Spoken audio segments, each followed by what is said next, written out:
Good morning, all of you. Today we are discussing about polyploidy in fishes. So first of all, మనం polyploidy అంటే ఏంటో చూద్దాం. Polyploidy occurs in cells and organisms when there are more than 2 homologous sets of chromosomes. So ఈ polyploidy అనేది సెల్స్లోను అలాగే ఆర్గానిజమ్స్లో ఉన్న సెల్స్లో జరుగుతుందన్నమాట. And plant సెల్స్లో కూడా జరుగుతుంది. సో ఈ పాలిప్లాయిడీలో ఏమిటంటే మోర్ దెన్ 2 హోమోలోగస్ సెట్స్, అంటే ఈ క్రోమోజోమ్స్ యొక్క సెట్స్ 2 కంటే ఎక్కువగా ఉంటే సో అటువంటి కండిషన్నే పాలిప్లాయిడీ అంటారు. So it can be very common in plants అనమాట. సో ఈ పాలిప్లాయిడీ సిచ్యువేషన్ అనేది ప్లాంట్స్లో వెరీ కామన్ అనమాట. So which can be associated with origin of new species. So దీని ద్వారా ఏం జరుగుతుందంటే which can be associated with origin of new species అంటే కొత్త స్పీషీస్ ఆరిజిన్ అవ్వడానికి, అదేవిధంగా may positively correlate to size of individual, అంటే ఇండివిజువల్ యొక్క సైజ్ మీద కూడా బేసప్ అయి ఉంటుందన్నమాట. సో ఇది ఈ పాలిప్లాయిడీ అనేది ఇండివిజువల్ యొక్క సైజ్ మీద కూడా బేసప్ అయి ఉంటుందన్నమాట. సో అదే ఈ పాలిప్లాయిడీ కండిషన్ ఫిషెస్లో ఎలా ఉంటుంది అంటే చూడండి, polyploidy forms are found natural in 6 different orders of fishes. So ఈ పాలిప్లాయిడీ అనేది 6 డిఫరెంట్ స్పీషీస్లో జరుగుతుందన్నమాట. అవి ఏంటి అంటే పెన్సరీ ఫార్మ్స్, సాల్మనీ ఫార్మ్స్, సిప్రినీ ఫార్మ్స్, సైల్యూరీ ఫార్మ్స్, పాయిసిలో forms and in 1 species of పెరిసీ ఫార్మ్స్. మొత్తం వీటన్నిటిలో కూడా ఈ పాలిప్లాయిడీ అనేది ఎక్కువగా జరుగుతుందన్నమాట. సో అలాగే వీటిలో జరుగుతుందన్నమాట. జనరల్గా పాలిప్లాయిడీ అనేది ఫిషెస్ ద స్పీషెస్, అంటే ఈ ఫిషెస్ యొక్క స్పీషెస్లో మోర్ దెన్ 24,000 స్పీషెస్లో ఈ పాలిప్లాయిడీ కండిషన్ అనేది జరుగుతుందన్నమాట. సో వాటిని మనం ఎలాగా క్యారెక్టరైజ్ చేస్తామంటే they can B characterised by diversity in ecology, morphology, life history and behaviour and physiology. So వీటన్నిటి బట్టి వాటిలో పాలిప్లాయిడీ కండిషన్ ఉందా లేదా అని చూస్తాం. జనరల్గా హ్యూమన్ బీయింగ్స్కైనా ఎవరికైనా డిప్లాయిడ్ నెంబర్ ఆఫ్ క్రోమోజోమ్స్ అంటే 2 సెట్స్ ఆఫ్ క్రోమోజోమ్స్ ఉంటాయి. అంటే 1 set from father and 1 set from mother. So అవి 2 కలిపి మనకి డిప్లాయిడ్ నెంబర్ ఆఫ్ క్రోమోజోమ్స్ ఉంటాయి. సో అలాగే ఈ క్రోమోజోమ్స్లో కూడా ఈ పాలిప్లాయిడీ కండిషన్ అనేది నేచర్లోనే ఈజీగా చాలా వెరీ కామన్ అన్నమాట. ఓకేనా. ఇప్పుడు ప్లాంట్స్లో చూసుకున్నట్లయితే యాంజియోస్పర్మ్స్ అంటే ఫ్లవరింగ్ ప్లాంట్స్లో ఈ పాలిప్లాయిడీ కండిషన్ ఉంటుంది. అలాగే more than 2 sets of chromosomes అంటే 2 సెట్స్ కన్నా ఎక్కువగా ఎందులో ఉంటుందంటే ఫిషెస్లో ఉంటుందన్నమాట. సో ఫిషెస్లో ఎలా అంటే 2 సెట్స్ అంటే మొత్తం మనకి 50 క్రోమోజోమ్స్ ఉంటాయన్నమాట. సో ఈ క్రోమోజోమ్లో మనకి పాలిప్లాయిడీ కండిషన్ అనేది జరుగుతుంది. సో ఇక్కడ ఏంటంటే మనకి పాలిప్లాయిడీ అనేది కూడా ఫిషెస్లో 2 టైప్స్లో జరుగుతుంది. అదొకటి auto polyploidy and second one వచ్చేసి ఎల్లో పాలిప్లాయిడీ అనమాట. So first auto polyploidy. So auto polyploidy అంటే ఏమిటంటే which can be indicates that the polyploidy involves only homologous sets of chromosome sets, అంటే ఓన్లీ హోమోలోగస్ సెట్స్ ఆఫ్ క్రోమోజోమ్స్లో జరిగేదాన్ని auto polyploidy అంటారు. So which can be occurs when an individual has more than 2 sets of chromosomes, అంటే 2 sets of chromosomes కన్నా ఎక్కువగా కూడా ఉన్న దాంట్లో 4 అనే దాంట్లో ఉంటుందన్నమాట. So all derived from an original species, మొత్తం ఇవన్నీ కూడా ఒరిజినల్ స్పీషీస్ నుంచే డిరైవ్ అవుతాయి. సో ఇటువంటి టైప్ ఆఫ్ కండిషన్ అంటే జనరల్గా ఆటో అంటే సెల్ఫ్ అనమాట, పాలీ అంటే మెనీ, ప్లాయిడ్ అంటే ఫోల్డ్, సెల్ఫ్ మెనీ ఫోల్డ్. అంటే ఇప్పుడు జనరల్గా మనకి 2 సెట్స్ ఆఫ్ క్రోమోజోమ్స్ ఉంటాయి. సో వాటిలో మోర్ దెన్ 2 సెట్స్ అంటే లైక్ 4 కానీ 6 కానీ అలా మోర్ దెన్ 2 సెట్స్ ఆఫ్ క్రోమోజోమ్స్లోంచి తీసుకున్న 2 ఒరిజినల్ స్పీషీస్లో జరిగే ప్రాసెస్ని పాలిప్లాయిడీ, ఆటో పాలిప్లాయిడీ అంటారు. సో దీనికి కరెక్ట్ మీనింగ్ ఏమిటంటే somatic doubling of diploid produces 4 sets of homologous chromosomes. అంటే సొమాటిక్ క్రోమోజోమ్స్ అనేవి 4 సెట్స్ ఆఫ్ క్రోమోజోమ్స్ని ప్రొడ్యూస్ చేస్తాయన్నమాట. సో ఇటువంటి టైప్ ఆఫ్ పాలిప్లాయిడీని మనం సాల్మనెల్లా అంటే ట్రాట్ ఫిషెస్ అంటారు కదా, ట్రాట్ ఫిషెస్లో మనం అబ్జర్వ్ చేయొచ్చు అనమాట. సో ఈ ట్రాట్ ఫిషెస్లో ఎంబ్రియోని తీసుకుని దానిలో అబ్జర్వ్ చేస్తే మనకి ఈ ఆటో పాలిప్లాయిడీ కండిషన్ అనేది కనిపిస్తుంది అనమాట పేరెంటల్ స్పీషీస్లో. ఓకేనా. సో ఈ ఆటో పాలిప్లాయిడీ ద్వారా అడ్వాంటేజెస్ ఏమైనా ఉన్నాయంటే much higher levels of heterozygosity than due their diploid progenitors due to polysomic inheritance. So దీని ద్వారా మనకి హయ్యర్ లెవెల్ ఆఫ్ హెట్రోజైగోసిటీ కనిపిస్తుంది. సో దానివల్ల ఏమిటంటే than do their diploid progenitors. So then ఈ డిప్లాయిడ్ ప్రోజెనిటర్స్ నుంచి పాలిజోమిక్ ఇన్హెరిటెన్స్ అనేది ఏర్పడుతుంది అనమాట. అలాగే increase in general vigour and size అంటే సైజ్ పెరుగుతుంది, దాని యొక్క నేచర్ పెరుగుతుంది, దాన్ని గిగాంటిజం అని అంటారు. So larger effective population sizes then డిప్లాయిడ్స్ అంటే నార్మల్గా ఉన్న వాటికన్నా పాపులేషన్లో నెక్స్ట్ వచ్చే ఆఫ్ స్ప్రింగ్స్ అనేవి చాలా పెద్దగా ఉంటాయి. అలాగే జెనెటిక్ డ్రిఫ్ట్కి మచ్ మోర్ దగ్గరగా ఉంటాయి అనమాట. అంటే నార్మల్గా ఉండే కన్నా అవి ఏంటంటే కొంచెం బిగ్గరగా ఉంటాయి, వాటి యొక్క నేచర్లో కానీ కొంచెం డిఫరెన్షియస్ ఉంటాయన్నమాట. Next much higher levels of heterozygous, వాటిలో హెట్రోజైగోసిటీ కూడా చాలా ఎక్కువగా ఉంటుందన్నమాట. సో మెయిన్ ఏంటంటే ఇవి వాటి యొక్క వైగర్ అండ్ సైజ్ అనేది పెరుగుతుంది, అలాగే పాపులేషన్ కూడా పెరుగుతుంది.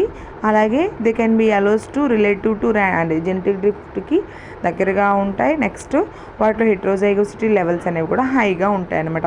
సో అందువల్ల ఏంటంటే they can be shows polysomic inheritance. So these are the advantages of auto polyploidy అనమాట. ఆటో అంటే సెల్ఫ్ అనమాట, సెల్ఫ్ రిప్లికేటింగ్ ప్రాసెస్ని ఆటో పాలిప్లాయిడీ అని అంటారు. ఓకేనా. నెక్స్ట్ వచ్చేసరికి మనకి ఎల్లో పాలిప్లాయిడీ. ఎల్లో పాలిప్లాయిడీ అంటే ఏంటంటే a combination of genomes from different species. అంటే అక్కడ మనం ఏం చూసాం, సేమ్ స్పీషీస్ నుంచే క్రోమోజోమ్స్ నెంబర్ అనేవి డబుల్ అవుతున్నాయి.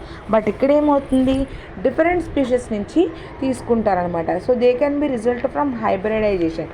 సో దాన్ని మనం హైబ్రిడైజేషన్ అంటారు. So in which there are 2 or more genomes followed by chromosomes doubling or by the fusion of unreduced gametes between species. అంటే సో హైబ్రిడేషన్ ద్వారా 2 or more జీనోమ్స్ని అంటే ఈ క్రోమోజోమ్స్ నుంచి 2 లేదా 3 జీనోమ్స్ని తీసుకుని వాటిని డబ్లింగ్ చేసి లేదా ఫ్యూజన్ జరిపించి గ్యామెట్స్ని రెడ్యూస్ చేస్తాయన్నమాట. అన్రెడ్యూస్డ్ గ్యామెట్స్ బిట్వీన్ స్పీషీస్ అంటే స్పీషీస్లో ఉన్న గ్యామెట్స్ని రెడ్యూస్ చేయకుండా స్పీషీస్లో ఉన్న గ్యామెట్స్ని ఫ్యూజన్ జరిపిస్తారనమాట. So this mechanism is called as non disjunction. అలా 2 స్పీషీస్ నుంచి తీసుకున్న గ్యామెట్స్ని అన్రెడ్యూస్ చేసి వాటి మధ్య ఉన్న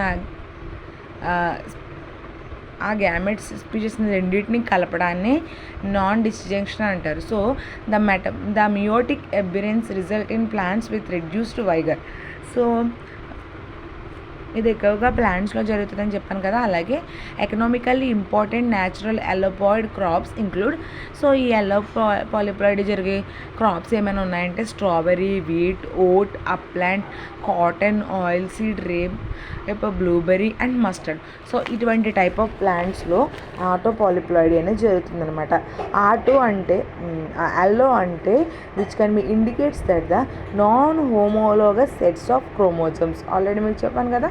సో సేమ్ క్రోమోజోమ్ నుంచి సేమ్ స్పీషీస్ నుంచి కాకుండా non homologous chromosomes are involved అనమాట.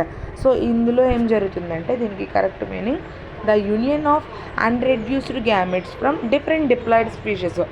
డిఫరెంట్ డిప్లాయిడ్ స్పీషీస్ నుంచి ఈ అన్రెడ్యూస్డ్ గ్యామెట్స్ని తీసుకుని and they can be produced to one set of and allo tetraploid species.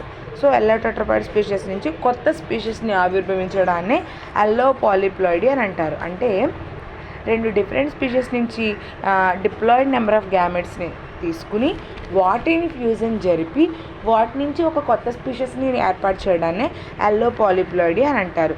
ఇది చేపల్లోనైతే ఎక్కువగా ర్యాన్బో ట్రాట్, అలాగే కరషీషియస్, గిబెల్లో ఇటువంటి స్పీషీస్లో ఇటువంటి టైప్ ఆఫ్ అల్లో పాలిప్లాయిడీ అనేది జరుగుతుంది అనమాట. అలాగే ఓరెంటైల్ లాచ్ అటువంటి స్పీషెస్లో కూడా ఎక్కువగా ఇటువంటి టైప్ ఆఫ్ అల్లో పాలిప్లాయిడీ అనేది జరుగుతుంది అనమాట. సో నెక్స్ట్ వన్ వచ్చేసి అప్లికేషన్స్ ఆఫ్ పాలిప్లాయిడీ. సో దీనికి కొన్ని అప్లికేషన్స్ ఉన్నాయన్నమాట. సో అప్లికేషన్స్ ఏంటో చూద్దాం. సో పాలిప్లాయిడీ యొక్క అప్లికేషన్స్ చూద్దాం. సో పాలిప్లాయిడీ అనే దానికి కరెక్ట్ మీనింగ్ ఏంటంటే ఆల్రెడీ చెప్పాను కదా, presence of 3 or more sets of chromosomes in plants or organisms. So దీని యొక్క అప్లికేషన్స్ ఏంటి చేస్తాయంటే, polyploid plants produces largest size of fruits and seeds. పెద్దగా సీడ్స్ కానీ ఫ్రూట్స్ కానీ పెద్దగా అంటే సైజ్ అనేది పెద్దగా వచ్చేటట్టు సాయం చేస్తుంది. అలాగే they are resistant to specific diseases compare to normal ones. అంటే నార్మల్ వాటితో పోల్చుకుంటే అంటే ఇప్పుడు సపోజ్ పొమాటో ఉంది కదా, పొమాటో చూడండి, నార్మల్ టమాటో కన్నా పొమాటో అనేది చాలా స్ట్రాంగ్గా ఉంటుంది. మనం ఎంత దూరం ట్రాన్స్పోర్ట్ చేసినా అది పగలదు. సో అటువంటి రెసిస్టెన్స్ పవర్ని కలిగేటట్టు స్పీషెస్ ఉంటాయి అన్నమాట. Next polyploid plants to show a high degree of variations, అంటే ఎక్కువ వేరియేషన్స్ని చూపిస్తాయి. ఆ వేరియేషన్స్ కూడా which are good for genetic evolution, అంటే ఎవల్యూషన్ కూడా చాలా మంచిది. And they can be adjusted to environmental conditions, అంటే చుట్టూ ఉండే ఎన్విరాన్మెంటల్ కండిషన్స్ ఎలా ఉన్నా వాటికి అడ్జస్ట్ అయి బ్రతకడం కూడా అలవాటు అవుతుంది. For example wheat, cotton, oats, tomato which are chemically high in nutrition. So అలాగే ఫిషెస్లో దీని యొక్క అప్లికేషన్స్ చూసుకుంటే they can be produce sterile for variety of uses, అంటే మనం డిఫరెంట్ యూజెస్కి వాటిని ఉపయోగించడానికి అవి ఎక్కువ స్టెరైల్ కండిషన్ని కలిగి ఉంటే. అలాగే grass carp fishes to control unwanted vegetation in lakes, అంటే లేక్స్లో కూడా మనం అబ్జర్వ్ చేసినట్లయితే అన్వాంటెడ్ వెజిటేషన్ అంటే పైన ప్లాంట్స్ గ్రోయింగ్ అని ఎక్కువగా జరుగుతుంది కదా. సో ఈ కార్ప్ ఫిషెస్ ఏం చేస్తాయంటే వాటిని తినేసి ఆ వెజిటేషన్ని కంట్రోల్ చేస్తాయన్నమాట. అలాగే they have much importance in the evolution fishes. So ఇలా ఎవల్యూషన్ చెందిన ఫిషెస్ కూడా చాలా ఇంపార్టెంట్ ఉంటుందన్నమాట. అంటే అవి ఏ టర్బిడిటీ కండిషన్లోనైనా సర్వైవ్ అవ్వగలవు, ఎటువంటి రెసిస్టెన్స్ కండిషన్స్ అయినా తట్టుకోగలుగుతాయి అన్నమాట. So they are used as a model test theories relating to the origin and consequences of polyploid. So వీటి యొక్క ఆరిజిన్ కానీ అండ్ వీటి యొక్క యూజెస్ కానీ చాలా ఎక్కువగా ఉంటుందన్నమాట. సో ఈ పాలిప్లాయిడ్ అనేది నాట్ ఓన్లీ ఫిషెస్ అండ్ ప్లాంట్స్లో కూడా చాలా మచ్ మోర్ ఇంపార్టెన్స్ ఫ్యాక్టర్ అనమాట. సో దీని ద్వారా చాలా ఇంపార్టెంట్ ఫ్యాక్టర్స్ ఏదైతే చాలా ఉన్నాయి అండ్ స్పీషెస్ కానీ ప్లాంట్స్ కానీ పాడవకుండా ఉండడానికి, అంటే బాడీ కండిషన్స్ కానీ, ఇప్పుడు ప్లాంట్స్ ఉన్నాయనుకోండి అవి దూరంగా ట్రాన్స్పోర్ట్ చేయడానికి కూడా ఎంతగానో హెల్ప్ చేస్తుంది అనమాట. అలాగే యానిమల్స్లో కూడా వాటికి రెసిస్టెన్స్ పవర్ మెయిన్. అలాగే నెక్స్ట్ వచ్చే ఆఫ్స్ప్రింగ్స్లో ఆ రెసిస్టెన్స్ పవర్ అనేది ఎక్కువగా ఉండి అవి మచ్ లాంగర్ లైఫ్, ఎక్కువ కాలం సర్వైవ్ అవ్వడానికి కూడా హెల్ప్ చేస్తుంది అనమాట. So these are the polyploid. So polyploid వచ్చేసి 2 types, autopolyploid and allopolyploid. Autopolyploid అంటే సేమ్ స్పీషెస్ నుంచి తీసుకున్న క్రోమోజోమ్స్లో అవి డబుల్ అయి జరిగేదాన్ని ఆటోపాలిప్లాయిడ్ అంటారు. ఎల్లో పాలిప్లాయిడ్ అంటే డిఫరెంట్ స్పీషెస్ నుంచి తీసుకున్న క్రోమోజోమ్ నుంచి ఫ్యూజన్ జరిపి అండ్ ఫామ్ అయ్యేదే allopolyploid. So these are the applications of polyploid అనమాట. సో ఏమైనా డౌట్స్ ఉంటే అడగండి. Thank you.